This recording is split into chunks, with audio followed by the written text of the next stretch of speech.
Okay, so we wanted to do things a little bit differently in episode 21 because we wanted you to get to know the family, get to know us, but also we see what's going on around the world. And I know everybody saw that Johnny Depp and Amber Heard trial. It was a wild turn of events at every turn. They live streamed it so we all could watch the madness live. They showed us what toxicity can do. It can tear down your workplace, it can tear down your relationship, it can tear down a lot. So we wanted to break down relationships just in general, just relationships. And we're sitting here live from West Virginia at Snooka Booka's place right now. We welcome to the basement, baby. Welcome. We got my sister Shay here with me. We got Cole here with me. We got Serena and we got Snooka Booka, of course. So, and we got WNBA games on in the background to create the vibe. So if you see somebody react, that's just what's going on. But anyways, people always ask me, what does it take to be a WNBA player? And for those that don't know, less than 1% of college athletes make it to the WNBA. So you pretty much have to be great to make it to the WNBA. So what is the formula for success? Because everyone always says it takes a village, and I'm sitting here with my village right now. So I'm going to start with my Snooka Booka.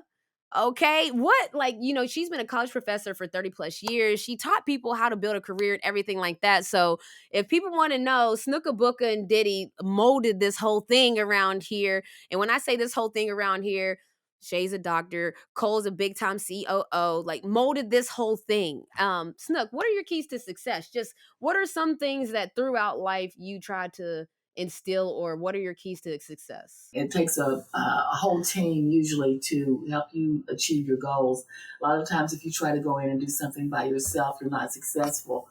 But if you let other people know, your family, your friends, or whatever, and you have a big support group with you pushing you towards your goal, then it's easier to achieve.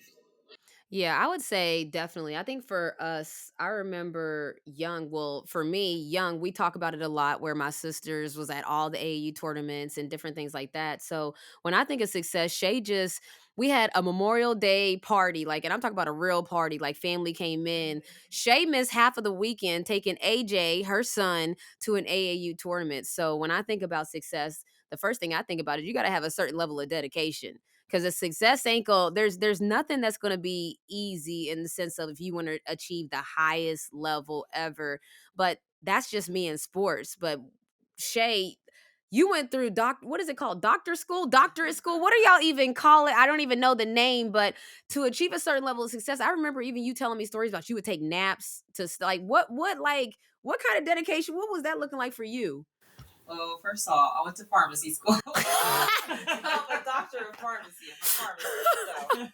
So it takes a lot of hard work, I would say. I wasn't the smartest, in the classroom, but I had a good work ethic. So once you start to pursue whatever you want to do in life, you have to work hard toward it. I mean, I would be up because I had a 2 year old when I went to school, so she didn't understand. Mommy has to study right now, so whenever I would pick her up from school, I would spend time with her until she went to bed, and then that's when I had to study. So I'd be up late night studying, then get up early morning and take her to school, and then go to school. So dedication is personal drive and hard work. That's what gets you anywhere in life. You could be the smartest person in the classroom, but if you don't work hard, you're not going to make it. I know plenty of smart people that were in pharmacy school that didn't make it through the program because they did not have that work ethic. So that trickles down to any aspect of life. Work ethic is number one. Okay. Can I add to that?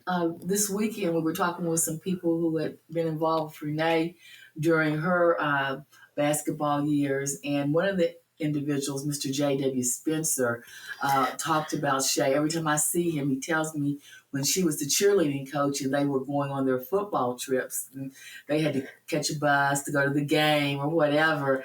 He said Shay would always get on the bus and she'd have this big book. He had 3 or 4 big books. He said they were about this thick, and he would ask her, you have to read that whole book? You have to know everything." That's what I'm saying. Can we get the Cliff Notes version? This is why I would have been them kids.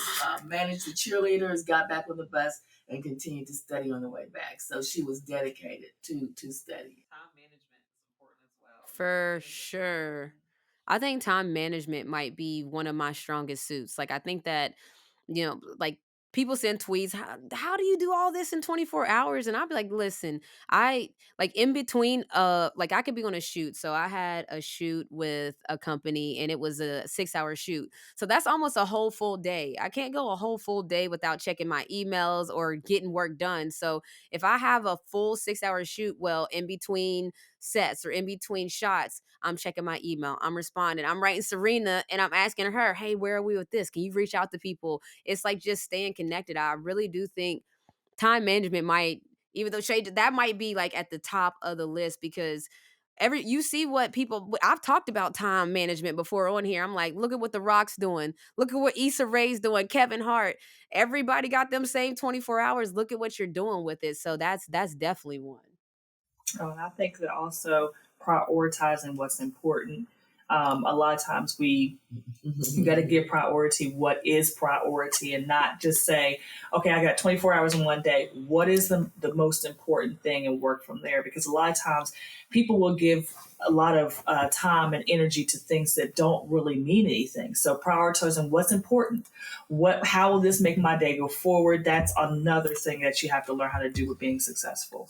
I was just going to say, I taught time management, and a lot of the things that we were talking about are the tenets of time management that makes it, a successful person does have to be able to manage their time. Shay talked about dedication and hard work, and then Nikki talked about prioritizing. So those all, and even in athletics or anything, those are things that you really need to, concentrate on for success. Being around the whole family, like I see that it, like Renee was saying, it does take a village, like time management, all those things, put patience in there, and dedication. Yeah, like it really does take a lot of support, for you to be successful. And from what I see, you guys all support each other, especially like when, we're filming your project right now, and, you see everybody who helped you get along, get to your journey, everybody who's helped you along your journey.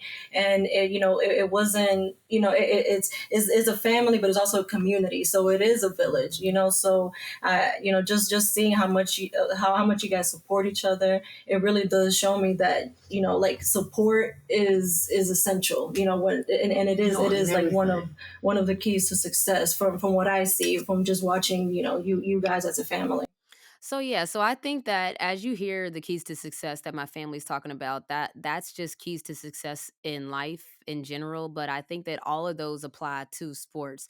And like even me, like I talked about time management, but I would say my keys to success in a sense of the sports frame would be, first of all, stay locked in on the goal. Like, and that doesn't matter what the goal is. There's going to be ups, downs, but if you're locked in on what is the goal, you always seem to find your way back to how you should be doing or what you should be doing. And then put in the ugly work. I think this is what is missing with like younger generation. Everything is so instant with social media.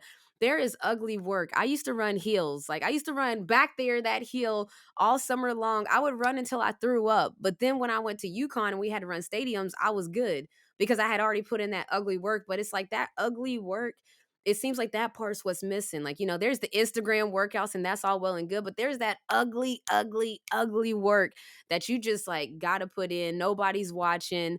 Your own self-discipline, when you should probably get up and work out, or when you should probably go do something. You're your own regulator, so you got to put in that ugly work. And then the last thing is just being unbothered. I'm probably the most unbothered human ever, and that could be a good or bad thing, but like I was never bothered by my height. I was never bothered by the rumors. I was never bothered by comparisons, anything. And it never really mattered to me. I've always pretty much remained unbothered in all things. I was just going to be on my journey. I was going to be about my way. And I just remain unbothered because if you start getting caught up in the who, what, when, where, you're going to forget number one, stay locked in on your goal. So I would keep the noise. Keep the noise out. My Diddy used to always say, don't read your own press clippings, baby. And so don't read your own press clippings. Like keep all that noise out. That speaking of Diddy, that leads me to my next question. What's it like being a part of a sports family? Whether you're married into it, you grow up in it like we did, it's an experience. And listen, Shay, I'm gonna start with you this time, Shay, because you grew up in a sports family, but your husband Ramel and his family have married into our crazy sports family. So I'm just gonna say, people that may not know, what are some of the things you have to deal with being a part of a sports family? Well, first of all, every vacation you take, it's going to be based around some type of sport event. Bingo! Bingo! I didn't know this wasn't normal. Every vacation we went on, we were going to a sporting event. So if the event for that summer was in Florida, that's where we vacationed that summer. The event was in Chicago, that was where we vacationed that summer. So one thing about being in a sports family is every time your vacation is going to be centered around a sporting event. It's not just really a vacation. And Shay, I might add, that's why you weren't here for the first 2 days. Now your child has sporting events. Facts. There you go. Yeah. And also, well, my family on both sides, my husband's family, they're big sports people too. So what happens when sports families collide? When sports families collide, there's a lot of competition. Everywhere you go, there's a competition, and you find competitions in different states. We went to the Outer Banks, and my sons, where we were at the resort, there was a basketball hoops, and so basically they were like, "All right, we'll see you later." So they went on vacation, an actual vacation, and made it a competition by going and playing other people who were staying at the resort as well. So everywhere you go, it's a competition. So regardless of what it is, you're going to have some type of. We have relay races. Oh, facts. I know y'all saw that video of us racing. Scrabble. Yeah, so. I've never played a more competitive game. I was mad and everything. She was so upset. It was like, no, everybody, we take this serious. This ain't no game. Serious in the Montgomery family. Okay. Like they all have the athlete mentality. I can attest to that. Okay, but it's interesting being part of a sports family because, like Shay said, everything is centered around a sporting event. Renee and I, we literally got married right before the season was about to start. So it's like you only have like 2 options: in April or like September. So Shay is absolutely right. Everything has to be centered around the sports season. All facts. For my wedding, I got married in December so that Renee could make it. So that Renee could make it. Even my second wedding was in April. Yes. That's when Renee could make it. That's just how it goes. Listen, this is the life. And she talked about the competitiveness. Like, I want you to really understand it goes for the kids too. Like the kids can get this work all the time. It doesn't matter. Like Junior wanted to just hop in and play Scrabble with us like we was going to care that he was 14. No, sir. We ran him out of the building the first couple times. Then he started to find his footing. He beat us one time. He never lets us forget it because, again, he was raised in a sports family. That's what it is. But another thing that I think when you're in a sports family is, so even right now, when we start to do anything, like we had a big cookout, sports families know how to communicate. Sports families know how to delegate responsibilities, how to organize, how to plot, how to, how to all of that. Sports families know that. We like work together so well because we learn teamwork. We know what that's like. So when we have to do something, we're like, all right, well, Shay is actually the organizer. So we're sitting here right now with the organizer and everybody got a role in the family, but she's our show together too, all in the same spot. Yes. Family planner. So when you're part of a sports family, everybody understands their role because in sports, everybody has a role. Like that's what you learn in sports. You have your role. I have my role. It's different than yours. And it's not less than. It's just that's your role because a lot of times in sports, you may know the person that scores a lot of points. You may know a person that gets the most rebounds. But in sports, we have a term where we call the glue player. And that glue player is the real MVP on the team. It's like the media may know about the superstars. The media may know all the headline stories, but then you got the glue players. You got the people that do the dirty work. You got all of that. And in our family, the best thing about it, I think, is that no one cares if they have to do the dirty work. You know, like Cole's husband, Shannon, he's the runner of the family. Every time you forget something at the store, he got to go to the store and get it. And he knows his role, and he does it with a smile. Rymel, he's like the grill master. He knows he was going to be slaving on the grill all day long. Hamburgers, 100 hot dogs. 60 hamburgers, 100 hot dogs later, and there was some chicken. Part of the in-laws. Greens, beans, tomatoes. As you gotta bring it to the Montgomery family. I mean, everybody's a role player. So if you're the in-law, you gotta we help have in something. egos. You That's gotta the come thing about correct. our family. We do not have egos. So nobody's walking around here with their feelings hurt because no one asked them to do something or somebody asked them to do too much.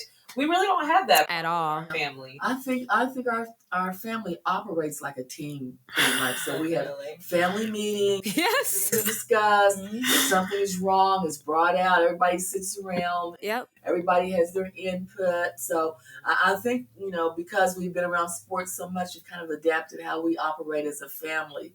Like And a as a sports business, team. too. And if I'm saying Sam, Sam steps right on it. It's like she's been here the entire time. Facts. And that's a great thing about it too, is that Yeah. we have a beautiful family as well, because Junior is my nephew. Junior You don't play is about his my aunties. nephew. We don't Auntie play Shay, about Auntie these Shay. children. We My don't play about my grandson. sister. That's the way we are. We go shopping together. We in there yeah. hustling, shopping together. Yep. That's another thing, is the close-knit family that even with sports and competitiveness, you do have that close-knit For family. sure. The boys aren't gonna let anything, my sons aren't gonna let anything happen to Junior. Junior ain't gonna let anything happen to the younger ones. They're all looking out for each other. They get on each other's nerves. Yeah, they gonna fight.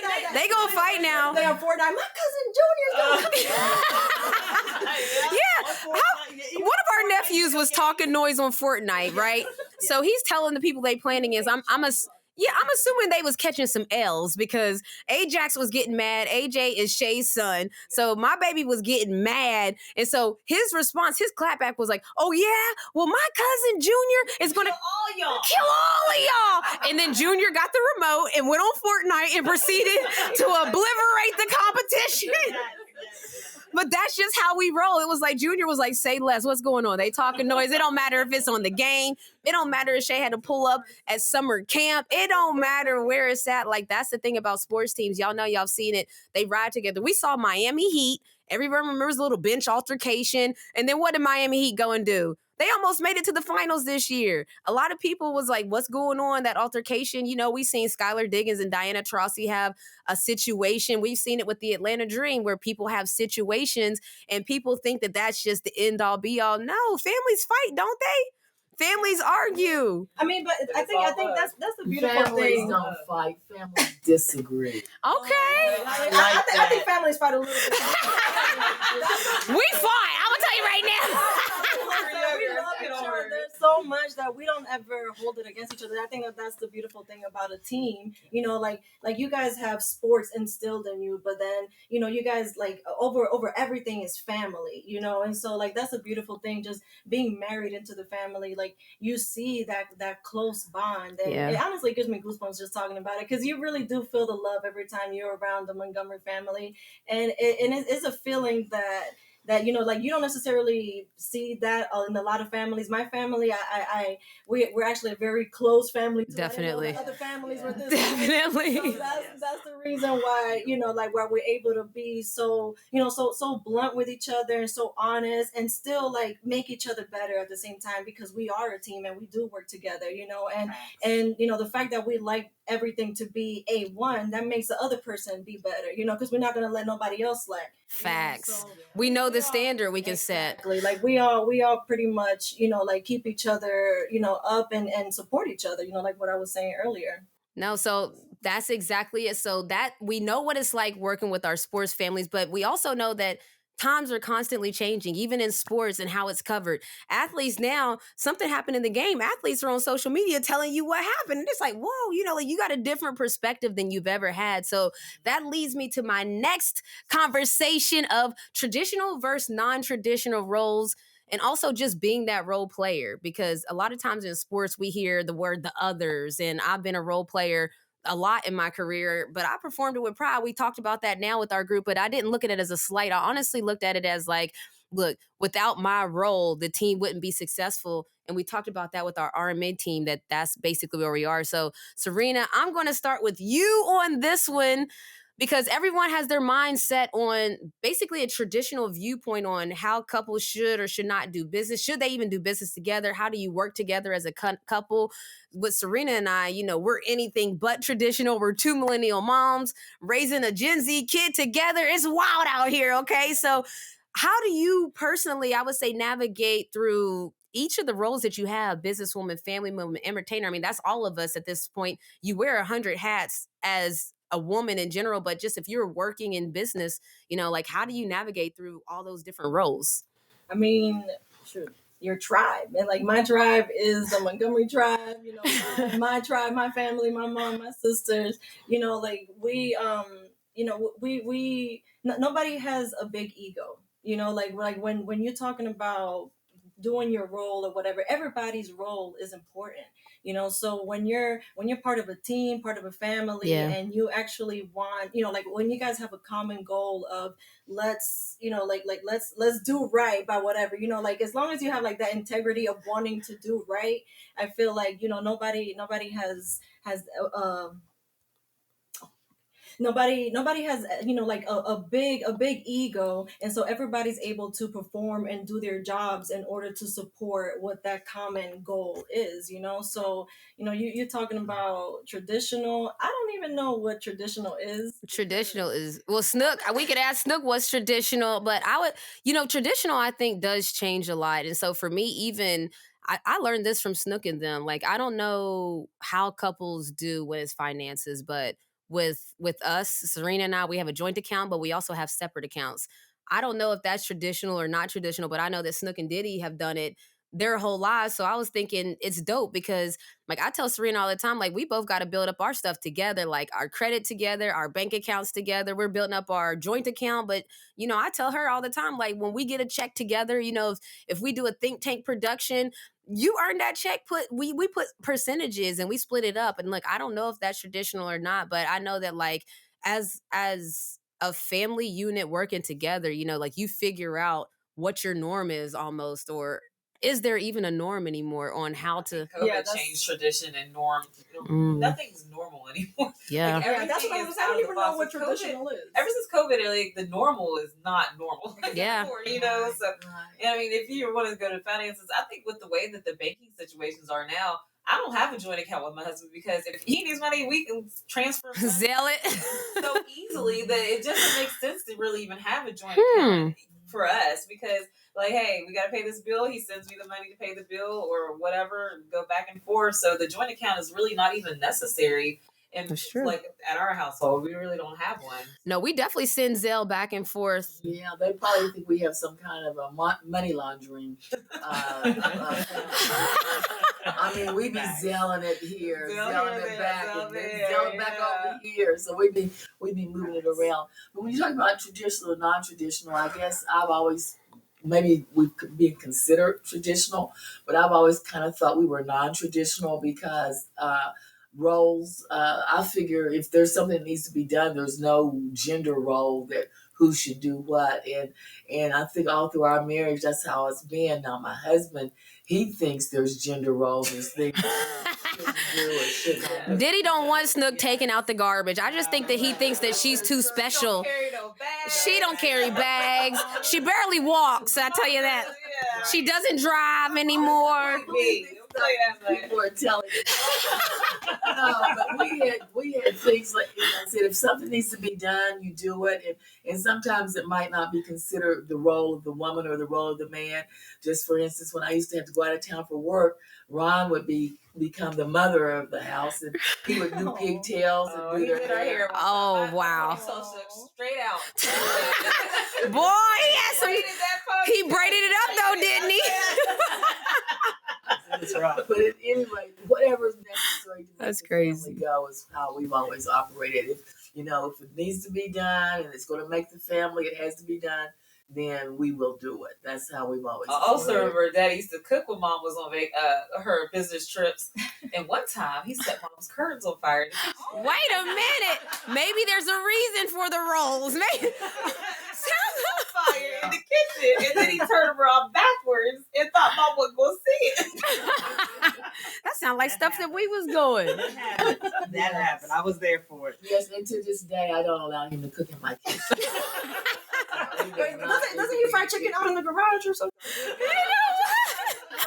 That's his man cave. Diddy has a shower in his garage. Like Diddy got a couple. He got speaking of gender roles, like a man cave. I never heard nothing about no woman cave. The she shed. She shed. Yeah, but I'm talking about inside the house. The she shed is on the outside. Because traditionally the house is the woman's. That's the woman's domain. She's over the whole entire house. So the men, they developed the man cave so that they can have their own designated area in the house because the woman is over the entire house. Wow, that's interesting. No, I mean, I can definitely agree with that. Is I grew up in a family where my mom, she's an entrepreneur, so she was working all the time. So that's why I'm like, I don't even know what traditional is, because my stepfather, he would come home every day at 4:30 and he would cook for us, and my mom would still be working. She would come home like at 9 o'clock at night or something. So gender roles weren't really necessarily a thing in my household. So when we talk about roles and navigating through all those different roles and stuff, I feel like, like just being part of the Montgomery family now, and you guys now knowing my family, is like we all have a role to play, and we all we all realize that our roles are important, and we all have like I said earlier, we all have that common goal of just how do I even say it? I guess a common goal of just wanting to be great, I guess. Facts. Those people be great. Yeah, we in my house we don't have any gender roles either. If it needs to be done, please get it done. That's what it comes down to. As far as our banking situation, yes, we had a joint bank account.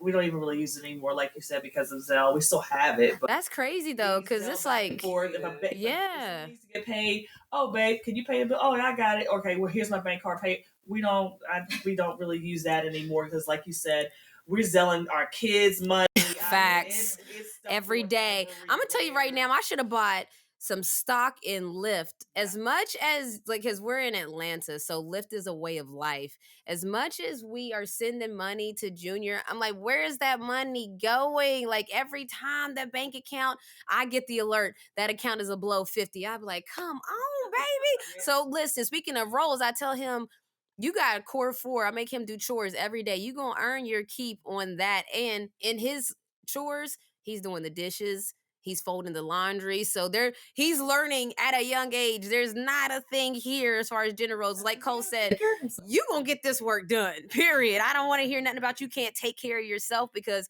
honestly, when you think about gender roles, it makes you one-dimensional then, because okay, what happens if your husband leave you? Now you don't know how to take out the trash, you don't know how to do nothing, like you don't even know what's going on. So for me, Diddy always used to say we got to be independent, be able to take care of yourself. INDEP.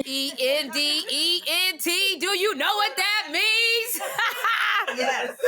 It's a Montgomery way. That's what it is. And honestly, even like the other part of the question you asked me, about how what was the other part of that question? Let me see. We're 2 million. How do you personally navigate through each of your roles? Basically, each of your roles. Okay, I thought there was another thing, but I wanted to say something also. Just having good role models. Like Shay, Snook, Cole. Like they're all just hard workers. So and I mean, not to mention Renee, of course. Like Renee is such a hard worker. She's taught me how to be an even harder worker. I thought I was already a hard worker before until I met the Montgomery family. I ain't doing nothing. I'm not doing. So just having that example of having of women that wear many hats. We have incredible women in our lives who wear many. I was trying to talk over there. Snook wildin'. We leaving that in there too, so y'all can see. That was Snook. I want everybody to know that was Snooka Booka. Is she okay?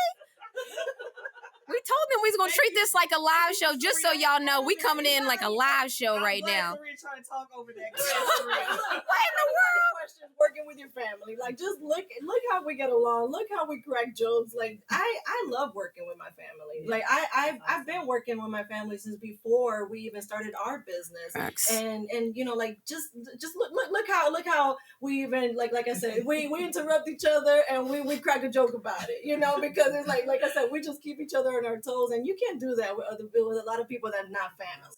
You know? Facts. So I want to end with something fun, because we were just now watching Family Feud. It was things you want your mother-in-law to do. And I thought, oh, wow, this is cool. And then when I saw the answers, I was like, oh, wow, this is not cool. So what kind of mother-in-laws are y'all going to be is going to be a question, because on Family Feud, the top 5 answers were leave me alone, don't talk, move to Cuba. It was wild out there. I was like, Sam, you want me to move to Cuba? I said, no. yeah, Snook gonna ask Sam if she want her to move to Cuba. Snook is like the best mother-in-law. Honestly, like I hear all the time people talking about Monsters-in-law. That's nothing that I can honestly say I do not have that experience, because I tell Renee all the time, I'm like, I love Snook and Diddy. But here's the question I want to ask. It depends on if you're talking about for my son or my daughter. Oh, The mother-in-law to the son it's gonna be a is way nightmare. different I knew. than being a mother-in-law for your daughters. It's different. So what? Like, you're gonna be a monster-in-law when it comes to AJ for sure. I might be. I can't lie. I just might be. I feel you though. I'm like, I'm already bad. Sam, I'm gonna tell you right now. Helicopter mom. Poor Junior. I'm gonna tell you right now, because with technology, kids don't have the luxury of nothing. We got Life 360 that follows them around, their little dot everywhere they go. So I don't know, like, at a certain point, should he cut off his Life 360 with Serena so that he can move freely? You know? What point is that? Right. Well, he's grown. He don't want her to know everywhere he at. Life 360 on each other. You and your sisters know where each other are all the time. Mama's boy. Is that what Snook, yeah. Let me just tell you, mom is a mother-in-law now, but I'm the next one close to the mother-in-law. And I'm like, okay, I don't want to be that mother-in-law that's going to be, please move to Cuba. Please don't talk to us. I don't want to be that person. Well, So- I ain't moving, baby. I will not go. Listen, I will not go quietly into this. You are one of them daughter-in-laws that think that this is what's going to happen, what's going to go down. Because you got to remember, women are going to want to... To all the future girlfriends. Listen, PSA, because you got to remember, women are always going to want to claim their throne. So to your point, Shay, and Cole has all boys. Let's be clear. Cole got 4 whole boys out here. So she got 4 women about to come try to knock her out the place. And then Serena got a son. I got a son. So it's different. But that's one thing that, like, I feel like you can never knock that person. You know, like, that's another part of knowing your role. Exactly. Not having the ego You is know? stated your place. And when your time comes, knock you the like it's queen stuff Hey, you are going to be a humdinger, Lord. had friends who have told me their mother-in-laws were in town and were staying, and they were on pins and needles. They were over here. They said, I need something for my nerves. My mother-in-law's at the house. And all of that. But I was always blessed with my husband's family, his mother and father. Have always just been really, really loving or whatever. And as a matter of fact, I met his family, I guess, when I was 18 or 19, and we've been very close. So close that he says that his sisters are not his sisters; they're my sisters. Oh, yeah. So we've always. What's those trips y'all take called? Sister-in-law trip. They think they fancy, right? With their little sister-in-law trips. Sister-in-law trips. I can also say this. Oh, we do need some sister-in-law trips. I can also say that I'm extremely blessed. My mother-in-law is absolutely amazing. She loves me the same way my mother loves me. My children, they do no wrong, can never do any wrong. She will side with me before she sides with her son. I'm going to say, yeah, Miss Lucy. Shouts to Miss Lucy. I don't leave there hungry ever. I leave with leftovers. When I go home and I don't yes. She's like, where's Renee? I'm like, hi, Mom. Sumami, shouts to Miss Lucy, man. Like, she just, there's something about similar cultures too, because their culture and our culture are very similar. So when you go, everybody gets a plate, like everybody is family. And so her family, exactly. So her family welcomed me in the same way. I think that I'm going to be the most lit mother-in-law. I was auntie of the year 10 times. Now I'm going for mom. You know what I'm saying? I like the I like the fun, okay? So well, I have to interject because everybody's spoken on their mother-in-laws. I have a wonderful mother-in-law as well. She reaches out to me. She's always understanding. She's very sweet, and I have also. I guess is it a grandmother-in-law? I have an also grandmother-in-law. Her mother, I love her to death as well. So I'm blessed as the fact that I have great mother-in-laws as well. So we don't have no monsters-in-law around here. Is it you, Snook? Be a monster-in-law? I think so because Renee, I tell her all the time she's too nice to Angel's girlfriends. Girlfriends? Wait a minute. One at a time. One girlfriend at a time. For times. But yeah, I mean, listen, this is how I feel. You got to keep folks close, okay? So I want his girlfriends. I want him, even Junior. I think he be telling me some wild stuff because it's like, okay, he really, he really feels like he just having a heart-to-heart. So I like to keep it like that, even with my nephews and nieces. And sometimes I hope they not listening, but when they tell me wild stuff, I got to tell my sisters like, hey, they just told me this. Yeah. Like, I don't, you know what I'm saying? Like, I ain't in it, but they just venting to me. So I'm always going to look out, but I always want to be that person that they feel like they can tell whatever the worst case scenario is, like, let me know, because we're going to have to figure out how to tell everybody together or something like that. Like, that's where I always want to be. Even with Junior, I'm like, listen, if something go wrong, don't try to fix it and then come to me when it's already a complete broken mess.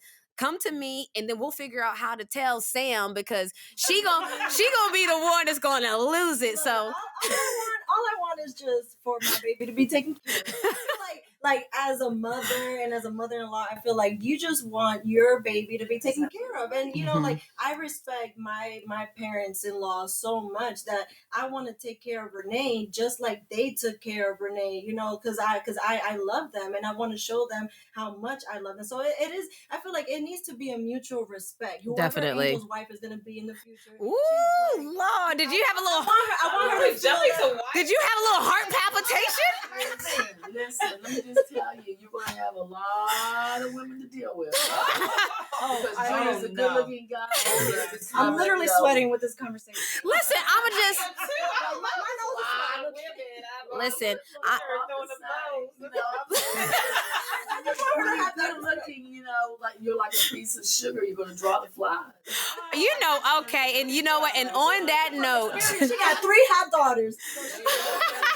Hot girls, baby, you got. And on that note, we hope that all of y'all have a hot girl summer. This is our family. This is our tribe. This is who we go to war with. This is who we cry with, who we laugh with. This is who we rock with. And we thank y'all for rocking with us. I can't say it. Hey. Okay, I was just about to say, I can't thank y'all enough for rocking with us. Y'all showing out 500,000 plus, 500,000 plus downloads in 4 months. Y'all showing out. So we appreciate y'all being a part of the family, rocking with us. This is episode 21. I talked about it. It's special to me because that basketball sports thing, remember, being a part of a sports family, numbers matter. Why does 21 matter so much to me? Because I'm an athlete, okay? Get used to it if you're going to marry into a sports family, but y'all are officially a part of our family forever, man. Montgomery and Company, we out here.